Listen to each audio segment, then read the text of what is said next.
I'm Sharon Stone. This is Engage. Nearly 500 people packed the main hall of the Central Florida Fairgrounds on an excessively hot and sticky Wednesday evening. Half of the hall was committed to a large stage and a couple dozen white folding chairs.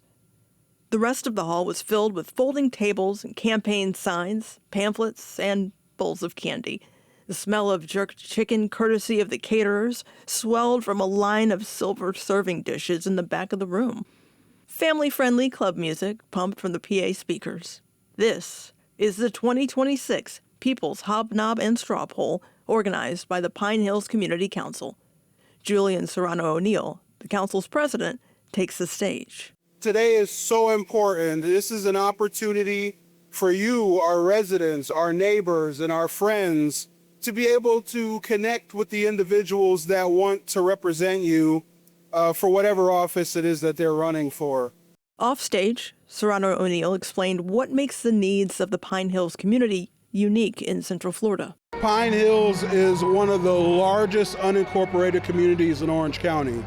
Think of it this way, if Pine Hills was to ever incorporate, we would be the largest city, only second to Orlando, right? And so as we continue to grow, whether it's economic development, revitalization, what we believe in is making sure that our residents have the resources they need to live a quality life, right? And so the politics behind something like this is so that those residents can tell these folks firsthand what's important to them, whether it's affordable housing, business development. This is the space where they will be able to share that to the candidates. Members of the Pine Hills community were encouraged to attend this meet and greet and get face-to-face with candidates seeking offices, including judgeships, court clerks, Orange County Commission seats, and county mayor, and a lone candidate for Orlando mayor. Voters milled up and down aisles of tables, cooling themselves with hand fans emblazoned with candidate names and campaign slogans. Pine Hills resident Pam Smith explained what brought her and her friends out to the fairgrounds. We're here because it matters to us. Voting matters to us. It really is important, especially in this election year. It is important for us to let our voices be heard. I live in Pine Hills for over 36 years now. And when I moved here, it was a very thriving community. And now it's like it's gone down to the pits, and I'm here because I want to see Pine Hills thrive. I want to see better things for Pine Hills and not the negative narrative that it is right now. So that is why I am here to vote and to make my voice be heard. Everybody had a similar routine: cautiously approach each table, give the campaign literature a cursory once-over, then dive right in with a candidate question. In the position that you're running for, how are you going to also continue that fight against ICE in the local community? So I work with community organizations. So I wrote both of these bills, but 5051 Orlando is really the one that's pushing them through. We have an advocacy guild that has been doing these trips to DC. I am part of the guild, but I have stuff back in terms of traveling because of the campaign. But that's how this is working with the community. This isn't something that I'm trying to do by myself.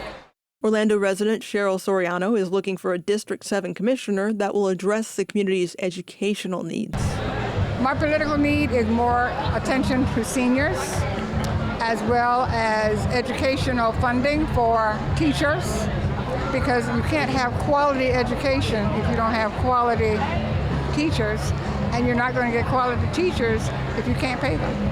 66-year-old Marta Cruz Kelly lives in Orlando. She is also very concerned about what she's seeing in the classroom. Particularly what's happening to destroy American history. I spent 40 years as a park ranger teaching history, and I don't like to see it dismantled. So I've been going to all of these meetings to learn in detail what these candidates are going to be held accountable for, and I intend, after they get elected, to show them and remind them why I voted for them. Maya Byfield drove in from Apopka, and she wants to be informed about the candidates running in her mother's Pine Hills district.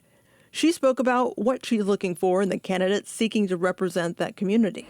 How they plan to execute, what do they believe in the context of judges, are they fair? Will they treat people, especially those that look like me, especially men that look like me, will they be fair? The criminal justice system has not been fair to African Americans. in the past, and I just want to make sure that they're fair. Commissioners, I want to know, do they care about the community? Are they here just to move up in the ranks, or are they going to do something? So execution is very important for me. Like, what do they plan to do? Voters acknowledged affordability and housing as issues. Nobody spoke about policies or addressed the national trends. Crime and community security were also popular topics. But for the most part, character seemed to be paramount to people in making voting decisions, as 34-year-old Ludwin Norsilis of Orlando explained. For me, I need someone that I can feel like they are honest when they're speaking, someone that can actually sell themselves and not just sit and just let people just walk by their booth.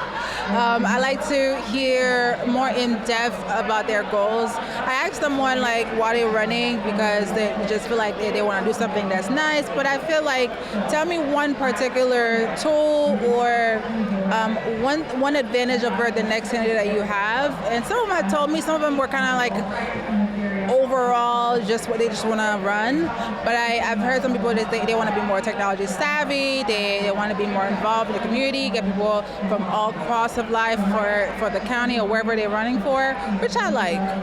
As the evening wore on, the room grew, and voters continued to engage candidates on issues, including the struggle to buy a home. Like, how do you make ends meet? How do you find that first job out of school?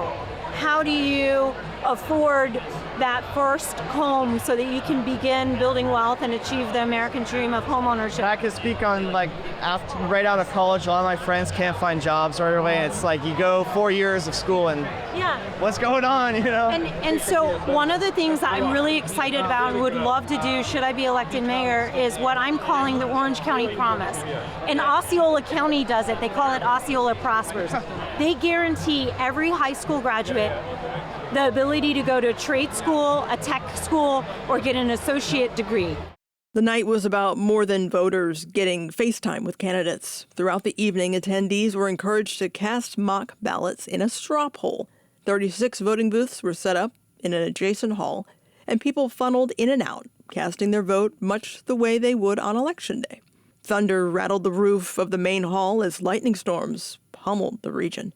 Over the roar of the weather, the candidates took the stage one by one to make their pitches as voters lined up for the Caribbean fare being served. At 8 o'clock, the 44 candidates finished their 4-minute pitches, and the tallies from the straw poll were read by Karen Castor-Dental, the Orange County Supervisor of Elections. Now we're moving on to county mayor. I'm going to list the top 3 of the 4. We'll start with Tiffany Moore Russell. She had 68%. And there was a tie for second. Stephanie Murphy and Myra Uribe both have 14%. The straw poll is in no way an accurate predictor of the outcome of the November elections. But at this stage in the campaigns, it's a rough assessment of a candidate's notoriety with the electorate. Everybody left the Pine Hills Community Council Hob Nob and straw poll with something. Candidates were able to stick their thumbs in the wind to get an idea of where they stand with voters and what kind of name recognition they can expect in the coming months. And voters left with a sense of agency over their communities, hoping that the people who represent them on city councils and county commissions, in judicial courts and legislative chambers will remember the voters who put them in their positions. Engage is a production of Central Florida Public Media. Subscribe wherever you get your podcasts so you never miss an episode. Richard Copeland is our senior producer. I'm Sharon Stone. You can reach us anytime with questions, comments, or story ideas. Send an email to engage@cfpublic.org. Thanks for listening.